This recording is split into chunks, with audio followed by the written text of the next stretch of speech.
hore košiar, suchej hore košiar. Ja ovečky moje, všetky stebelice, joj všetky stebelice,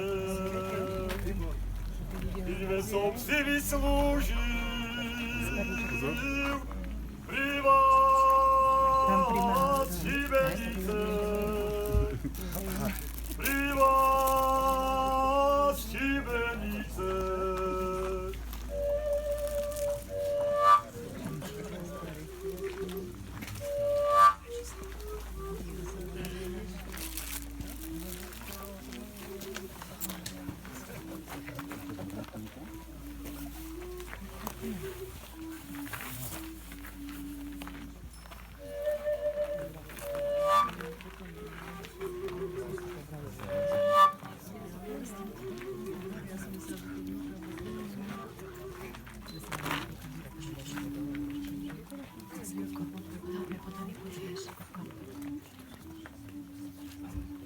I ovečky barany,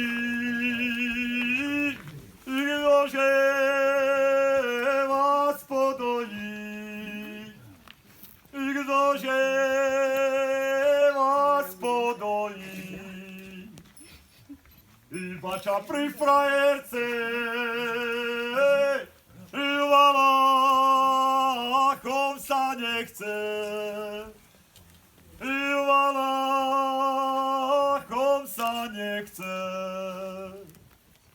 Uzma bača z hole, frajerka ma zove, frajerka ma zove. Uzma zo salaša i vedia, prídem zasa. Hej, vedia, prídem zasa.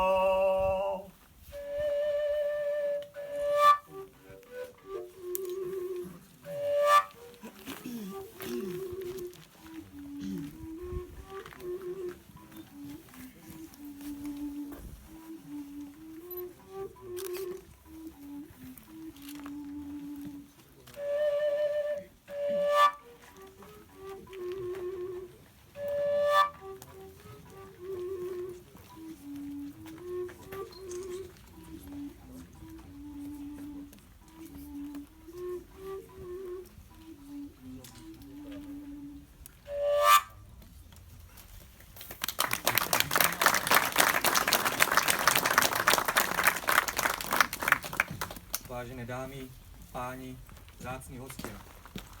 Dovolte mi vás privítať v mene umelca, ktorého si nesmierne vážim, či už ako človeka, priateľa, ale nepochybne aj umelca, ktorý vo svojich dielach rozdáva srdce. Je mi cťou vám predstaviť maliara, pána Janka Guráňa.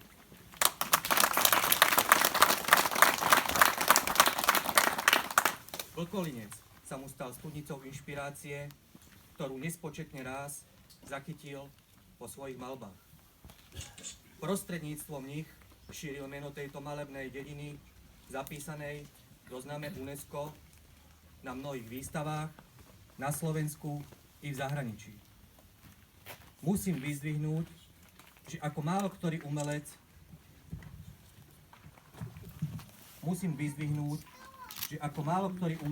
sa dokáže podeliť o svoje dlhoročné skúsenosti z tvorby, a to najmä s tými najmenšími, ako sú naše deti. Mnohých podporuje novú generáciu umelcov a za tomu patrí veľká vďaka. Takto by som mohol naozaj dlho a úprimne vyzdvihnúť jeho prednosti, no musím prejsť k tomu, prečo sme sa tu zišli. Kalendár, ktorý tu neslávnostne pokrstíme, je dielo, ktoré prispeje k šíreniu národnej hrdosti. Poslúži prakticky, poteší oko ale tiež pritiahne pozornosť k tomuto malebnému kúsku Slovenska. Moje slova ako kurátora doznievajú, preto dovolte pristúpiť k slávnostnému aktu, ktorým je slávnostný krst kalendára. O ňom sa vám prihovorí samotný autor. Ďakujem vám za pozornosť, ktorú ste mi venovali, a odovzdávam slovo krstnému otcovi kalendára, pánovi primátorovi mesta Ružomberok, pánovi Igorovi Čombonovi.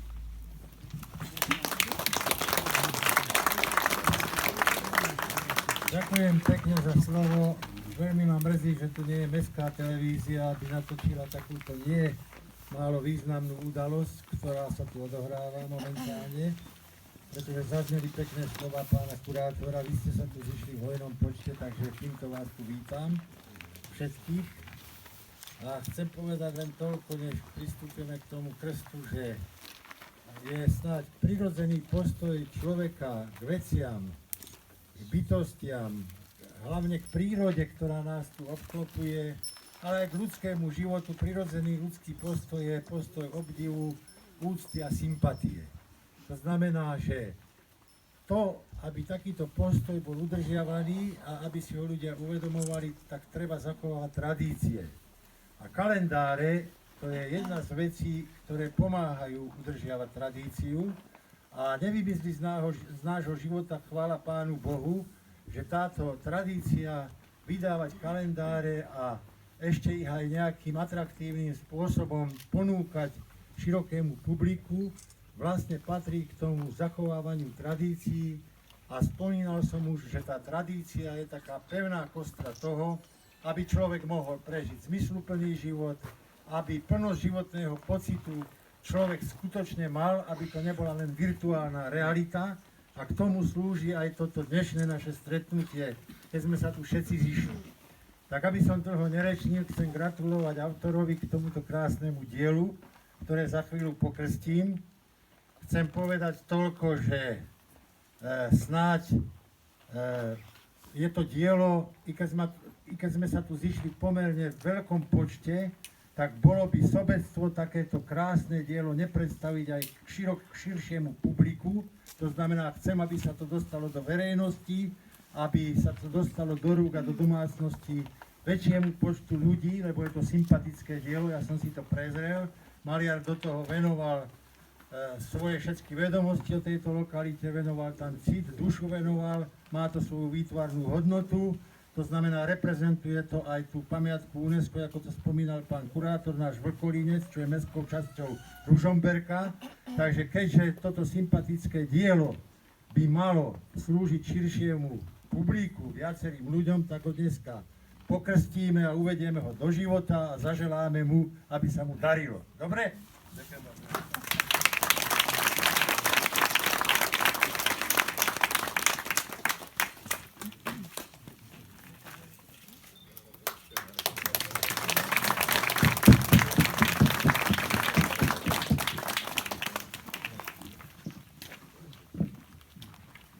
Primátor, milí prítomní, dámy a páni, je pre mňa veľkou cťou, že vás môžem pozdraviť nielen mene svojom, ale v mene predsedníctva Slovenskej národnej strany a jej predsedu Andreja Danku. Je to fantastické, že umelci nie sú len v Bratislave, ale aj tu v okolíne, na Liptove. A to, čo robia, že udržujú tradíciu, stvárňujú našu kultúru, ktorá v Okolínec je miesto, ktoré je zapísané v UNESCO, ktorá vedia o ňom v celej Európe. A že sú ľudia, ktorí Bohom obdarení talentom toto stvárňujú a posielajú ďalej, je to fantastické. Ja vám prajem, majstre, veľa takýchto dobrých nápadov, veľa takýchto malieb, veľa zdravia a aby vaše dielo sa šírilo nielen tu na Slovensku, ale aj ďalej do Európy. Ďakujem pekne.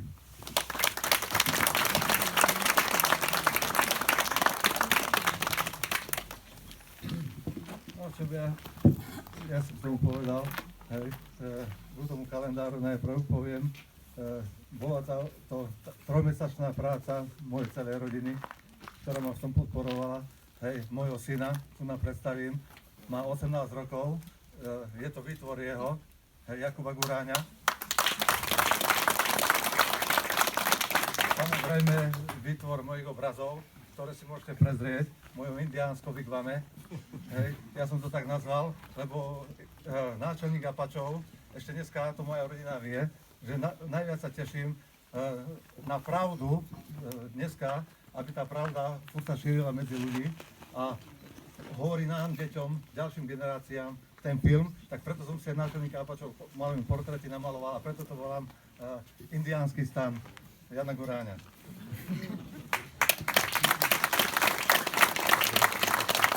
Ďalej chcem poďakovať, kto vydal ten karedál. Ja som namaloval obrazy, môj syn Jakub ho spracoval a tlačil ho pán Bendík, firma Prezet, Liptovský Michal, ktorému veľmi dopredu ďakujem. Ja som mal 500 kalendárov v ruke a on nemal ešte ani 1 euro.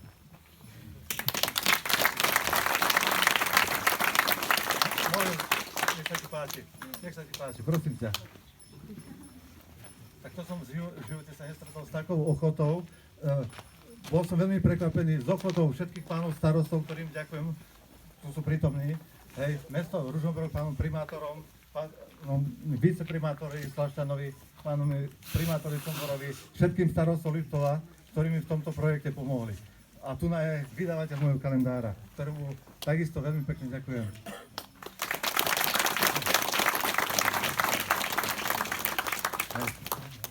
Nie, ale.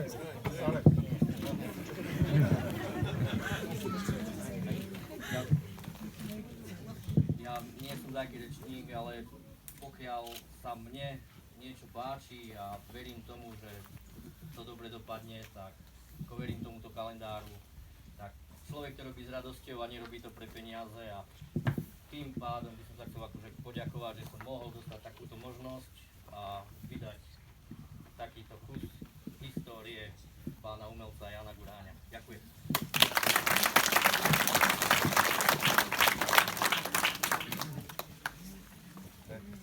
Tak ešte raz sa chcem všetkým sponzorom mojim, ktorých je tu hodne, poďakovať, že som mohol vydať vlastne tento kalendár.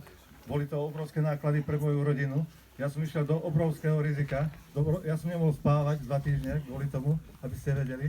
Pocítila to moja manželka s mojim synom a so synom v Prahe, ktorý sa tiež podielal, syn v Prahe na mojom kalendári.